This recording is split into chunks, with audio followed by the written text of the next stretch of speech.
మీ business ఏదైనా మీ ఊర్లో promotion చేయాలంటే అది సుమన్ టీవీతోనే సాధ్యం. ఇప్పుడే సంప్రదించండి. రైతుల ఐక్యత, రైతుల ఐక్యత, రైతుల ఐక్యత. జై జవాన్ జై కిసాన్, జై జవాన్ జై కిసాన్. బేషరతుగా 2 లక్షల రైతు రుణమాఫీని ఆంక్షలు లేకుండా రైతులకు రుణమాఫీని వెంటనే, ఆంక్షలు లేకుండా రైతులకు రుణమాఫీ వెంటనే. సిద్దిపేట జిల్లా దుబ్బాక డివిజన్ ఇడిగడ్డి మండల్ గ్రామం దర్బారం. నా పేరు కుర్మ కనకం ఐసయ్య. మా బాధలు మీ ఇంటికి రాలేదు, మేము 2 లక్షల రుణమాఫీ చేయమని మాకు 6 పథకాలు పెట్టమని మీ ఇంటి చుట్టూ తిరగలేదు. మా ఇంటి చుట్టూ తిరిగి కేసీఆర్ పెట్టిన పథకాలు ఇడిచిపెట్టి అవి ఓంగా మళ్ళీ 6 ఆములు ఇచ్చినావు. అవన్నీ రుణమాఫీ రాలేదు. 2 లక్షల రుణమాఫీ చేస్తానని చేయలేదు. ఇప్పుడు ఎక్స్ట్రా ఉన్న డబ్బులు కట్టమంటే మిత్తి తెచ్చి కట్టింది. ఇప్పుడు నా కొడుకులు నాకు శాతకుండా అయింది. నువ్వు కట్టినా? ఎంత కట్టినావు? నాకు ఇంకా 10,000 ఎక్కువ కట్టలేదు. ఇంకా మీదికి వెళ్ళి 2 లక్షలు కాక మీదికి వెళ్ళి 10,000 ఎక్కువ కట్టా. మిత్తికి తెచ్చి కట్టినా? మా మహిళా రైతులు, మా అవ్వలు అక్కలు అందరూ కూడా ఇక్కడికి రావడం జరిగింది. ఈరోజు మేము సెల్ఫీ ఫర్ రుణమాఫీ అనేటువంటి ఒక హ్యాష్ ట్యాగ్ తోటి ముఖ్యమంత్రి గారికి ఈ రైతుల యొక్క గోసను చెప్పాలని చెప్పేసి ఈరోజు పిలుపునివ్వడం జరిగింది. ఎందుకు అని అంటే పొద్దున్న లేస్తే ప్రతి టీవీలో ముఖ్యమంత్రి గారు మంత్రులు అందరూ కూడా 2 లక్షల వరకు మొత్తం రుణమాఫీ చేసినాం, రైతులందరూ సంతోషంగా ఉంటే కావాలని చెప్పేసి టీఆర్ఎస్ పార్టీ బీఆర్ఎస్ నాయకులందరూ కూడా రైతులను రెచ్చగొట్టి లేని ఉద్యమాన్ని కృత్రిమంగా సృష్టిస్తున్నారని చెప్పేసి వాళ్ళు టీవీలో కూర్చొని మాట్లాడుతున్నారు. ఆ టీవీ చూస్తున్న రైతులకేమో కడుపంతా మసులుతున్నది. అరే నాకు 2 లక్షలు కాదు, నాది 50,000 లోన్ ఉంటేనే మాఫీ కాలేదు, నేను 2,50,000 2,70,000 ఉంటే మీద 2 లక్షల మీద ఉన్న 50,000 70,000 నేను కట్టేసిన. వాడేమో టీవీలో కూర్చొని మాట్లాడుతున్నాడు, మొత్తం మాఫీ చేసినట్టు నాకు 1 రూపాయి కూడా రాలే. ఒక ఆయన 60,000 కట్టిండు ఆ రైతు. ఈ 60,000 నేను మితికి తీసుకొచ్చి కట్టినా. పోయిన నెల 8 తారీఖు నాడు 9 తారీఖు నాడు కడితే ఇప్పటివరకు నెల అయిపోయింది. ఇప్పటివరకు ఈ మిత్తి ఎవడు ఇష్టం లేడు, అసలు ఎవడు ఇష్టం లేడు అని చెప్పేసి ఆయన ఇంట్లో కూర్చుంటే కడుపు మసులుతున్నది. ఈయన బాధ ఈయనకే ఉంటే వాళ్ళు మాత్రం రైతుల బాధలను ఏం పట్టించుకోకుండా ప్రతిరోజు టీవీలో మళ్ళా గదే చెప్తున్నారు, మేము రుణమాఫీ చేసినాం, బీఆర్ఎస్ వాళ్ళకి ఏం పని లేదు కాబట్టి రైతులకు రెచ్చగొట్టు చేస్తే రైతులకు మేము అక్కడ కనీసం అంటే అంతమంది రైతులు వస్తారనేటువంటి విషయం మాకు తెలియక అక్కడ కనీసం భోజనం ఏర్పాట్లు కానీ లేకపోతే అక్కడ ఛాయ్ నీళ్లు కూడా ఏర్పాటు చేద్దామంటే కూడా వీలు లేని పరిస్థితి. ఎందుకంటే అంతమంది రైతులు వచ్చారు అక్కడికి.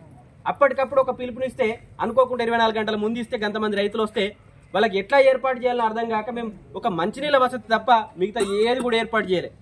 వాళ్ళే ఆటో కిరాయిలు కట్టుకున్నారు, వాళ్ళే బండ్ల పెట్రోల్ పోసుకున్నారు. కొంతమంది పాపం ఆటోకు బండ్ల పెట్రోల్కు డబ్బులు లేని వాళ్ళు దగ్గర కిలోమీటర్ 2 కిలోమీటర్ల పరిధిలో ఉన్న గ్రామాల నుంచి నడుచుకుంటూ కూడా వచ్చారు. ఇలా ఆ కష్టం చేసే రైతులను పట్టుకొని కాంగ్రెస్ నాయకులు కైకిలిచ్చి పట్టుకొచ్చిరని చెప్పేసి బాగా అహంకారంతో వాళ్ళని అవమానించినట్టుగా మాట్లాడితే వాళ్లకు కోపం వచ్చింది. మాకు కడుపు మసిలి ఈ రోజు ఒక కార్యక్రమాన్ని, వినూత్నమైనటువంటి కార్యక్రమాన్ని లాంచ్ చేద్దామని చెప్పేసి మేము ఈ ధర్మారం గ్రామాన్ని, ఈ ధర్మారంలో ఉన్నటువంటి బీఆర్ఎస్ నాయకులందరి ఆలోచన మేరకు, మా మండల కమిటీ ఆలోచన మేరకు ఈ ధర్మారం గ్రామానికి రావడం జరిగింది. ముఖ్యమంత్రి గారు, కాంగ్రెస్ పార్టీ నాయకులారా, ఇక మేము మాట్లాడు బంద్ చేసుకుంటున్నాం. ఇయ్యాలటి నుంచి మేము మాట్లాడితే మా రాజకీయం కోసం మాట్లాడినట్టుగా మీకు అర్థమవుతున్నది. ఇక మేము బంద్ చేస్తున్నాం. ఇయ్యాలటి నుంచి మీరు ఏ మాట ఇచ్చైతే గద్దెనెక్కిరో, రైతులకు ఏదైతే మాయ మాటలు చెప్పి మీరు రుణమాఫీ చేస్తామని చెప్పేసి రైతుల ఓట్లు వేయించుకొని మీరు గద్దె మీద కూర్చున్నారో అదే రైతులు ఇయ్యాలటి నుంచి మీ యొక్క మాట తప్పిన విధానాన్ని, మీ యొక్క మోసపూరితమైనటువంటి ఈ కుట్రను రైతులు వాళ్ళ బాధ రూపంలో ఇయ్యాలటి నుంచి బయటకు పెట్టకపోతున్నారు. ఇలా సుమారు ఒక 200-300 మంది రైతులు ఈ చిన్న గ్రామం నుంచే వచ్చి ఇక్కడ, మేము రాత్రి కూడా చెప్పలేదు, పొద్దుగాల వచ్చి ఇట్లా ఏమంటున్నారే, మరి ముఖ్యమంత్రి గారేమో రుణమాఫీ అయింది అంటున్నారు, మనమేమో కాలేదని బాధపడుతున్నాం, మరొక వీడియో తీసి ముఖ్యమంత్రికి పంపిద్దామా అని చెప్పేసి అంటే 200-300 మంది రైతులు వచ్చిరిడ. ఈ రోజు నుంచి ఈ కార్యక్రమాన్ని ప్రారంభిస్తున్నాం. ఈ మండలంలో సుమారు 1000 నుంచి 1500 మంది రైతులతోటి వీడియోలు తీయించి మేము సీఎంఓకు ట్యాగ్ చేసి పంపించాలని చెప్పేసి ఈ యొక్క డిజిటల్ ఉద్యమాన్ని ప్రారంభించడం జరిగింది.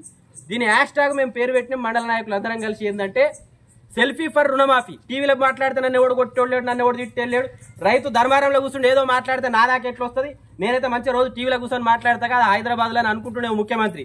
నిన్ను డిజిటల్ ర్యాగింగ్ చేయబోతున్నాం ఇయ్యాలటి నుంచి రైతుల సమక్షంలో. రైతులే నిన్ను ర్యాగింగ్ చేస్తారు, డిజిటల్ ర్యాగింగ్ ఇయ్యాలటి నుంచి గుర్తుపెట్టుకోవాలి. ఇప్పటికైనా సరే ముఖ్యమంత్రి గారు స్పందించేంత వరకు ఉద్యమం ఆగది. ఇది 1000 వీడియోలు అని చెప్పేసి మేము అనుకుంటున్నాం. ఈ 1000 మరి 10,000కు పోతుందా, 1,00,000కు పోతుందా, 10 లక్షలకు పోతుందా? యావత్ తెలంగాణలో ఉన్నటువంటి 4 కోట్ల మంది కూడా వీడియోలు తీసి రైతులకు మద్దతుగా మరి పెడతారా అనేటువంటి విషయాన్ని ఒకసారి గుర్తు చేసుకోవాలి. ఒకవేళ అయితే అట్లా జరిగితే కనుక మరి ముఖ్యమంత్రి గారి ప్రతిష్ట ఏమవుతుంది, కాంగ్రెస్ పార్టీకి ప్రజలలో ఉన్నటువంటి ఇమేజ్ ఏమవుతుందో ఒకసారి ఆలోచించుకొని ఇప్పటికైనా సరే స్పందించి ఖచ్చితంగా రుణమాఫీని కాని రైతులు ఎవరైతే ఉన్నారో వాళ్ళందరికీ రైతులకు అందరికీ వెంటనే ఖాతాలలో జమ చేయాలని చెప్పేసి మేము డిమాండ్ చేస్తున్నాం. ఆ డిమాండ్ చేసేంత వరకు కూడా మేము ఈ సెల్ఫీ ఫర్ రుణమాఫీ అనేటువంటి ఉద్యమాన్ని ఇది 1-2 రోజులలో ఆగిపోయే ఉద్యమం కాదు. ప్రతి గ్రామానికి పోతాం, ప్రతి రైతు దగ్గరికి పోతాం. ఆ రైతు మాటలనే నీకు ఇయ్యాలటి నుంచి వినిపిస్తాం. ఇక ఇయ్యాలటి నుంచి మేము మిమ్మల్ని తిడితే కూడా మానవరే ఖరాబ్ అవుతుంది కాబట్టి ఇక తిట్టుడు బంద్ చేసుకుంటున్నాం, మిమ్మల్ని అడుగుడు బంద్ చేసుకుంటున్నాం. రైతులతోటే మాట్లాడియాలని చెప్పేసి ఈ కార్యక్రమాన్ని లాంచ్ చేసుకోవడం జరుగుతుంది. కాబట్టి ఈ రైతుల యొక్క అందరికి కూడా మీ బాధలేంది, మన కష్టాలేంది, మనం ఏమడుగుతున్నామో మన సెల్ఫీ వీడియో ద్వారా ముఖ్యమంత్రికి పంపించాలని చెప్పేసి కోరుతా ఉన్నాం.